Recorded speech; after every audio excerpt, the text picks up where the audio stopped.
We're in Moscow tonight. We're here to interview the president of Russia, Vladimir Putin. We'll be doing that soon. There are risks to conducting an interview like this, obviously, so we thought about it carefully over many months. Here's why we're doing it. First, because it's our job. We're in journalism. Our duty is to inform people.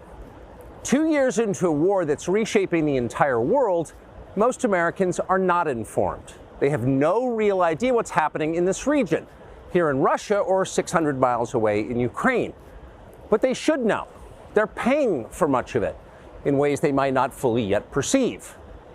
The war in Ukraine is a human disaster. It's left hundreds of thousands of people dead, an entire generation of young Ukrainians, and it's depopulated the largest country in Europe.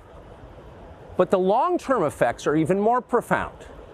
This war has utterly reshaped the global military and trade alliances, and the sanctions that followed have as well. And in total, they have upended the world economy.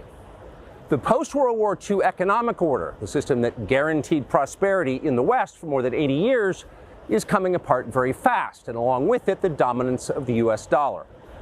These are not small changes. They are history-altering developments. They will define the lives of our grandchildren. Most of the world understands this perfectly well. They can see it. Ask anyone in Asia or the Middle East what the future looks like. And yet the populations of the English-speaking countries seem mostly unaware. They think that as nothing has really changed. And they think that because no one has told them the truth. Their media outlets are corrupt. They lie to their readers and viewers.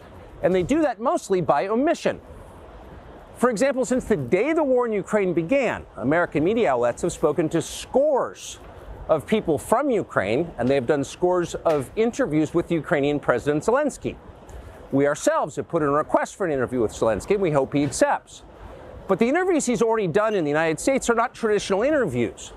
They are fawning pep sessions specifically designed to amplify Zelensky's demand that the U.S. enter more deeply into a war in Eastern Europe and pay for it. That is not journalism. It is government propaganda. Propaganda of the ugliest kind, the kind that kills people. At the same time, our politicians and media outlets have been doing this, promoting a foreign leader like he's a new consumer brand. Not a single Western journalist has bothered to interview the president of the other country involved in this conflict, Vladimir Putin. Most Americans have no idea why Putin invaded Ukraine or what his goals are now. They've never heard his voice. That's wrong. Americans have a right to know all they can about a war they're implicated in, and we have the right to tell them about it because we are Americans too. Freedom of speech is our birthright. We were born with the right to say what we believe. That right cannot be taken away no matter who is in the White House. But they're trying anyway. Almost 3 years ago, the Biden administration illegally spied on our text messages and then leaked the contents to their servants in the news media.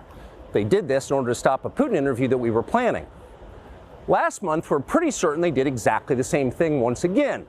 But this time, we came to Moscow anyway. We are not here because we love Vladimir Putin.